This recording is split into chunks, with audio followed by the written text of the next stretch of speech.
আজকে আমি ডালের যে ডালগুলো কাটবো ড্রাগনের তারই ভিডিও আমি আজকে আপনাদের সামনে নিয়ে এসেছি। আমার এই ড্রাগন গাছটা দেখতে পাচ্ছ, এটাতে 3টা ডাল বের হয়েছে। এই ডালগুলোর মধ্যে আমি এই ডালটা কেটে ফেলবো, কারণ এই ডালটা ভোঁতা হয়ে গেছে আর বাড়ার কোনো সম্ভাবনা নেই। তো বেড়ে উঠতেও টাইম লাগবে, যার কারণে আমি এটা রাখবো না। পাশের 2 ডালগুলোর গ্রোথগুলো যদি গ্রোথ ঠিকঠাকভাবে রাখতে চাই, তাহলে আমার এই ডালগুলো কাটতেই হতো। দেখো এই ডালের মাথাটা কেমন ভোঁতা হয়ে গেছে। একইভাবে আমি এই আমার বড় গাছটারও একটা ডালগুলো কেটে ফেলবো।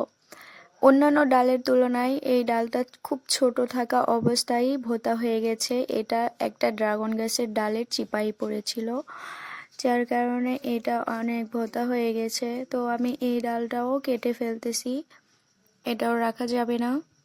তো এই ডালটা অনেক শক্ত, কারণ এর বয়সও আছে। মিনিমাম এর বয়সটা 1.5 থেকে 2 মাস হচ্ছে।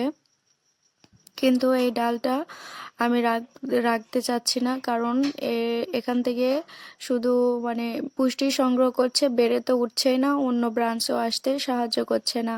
যার কারণে আমি এটা একদমই রাখবো না। সাইডের যে ব্রাঞ্চগুলো আছে এগুলো দেখো কতটা ছোচালো, কতটা সুন্দর।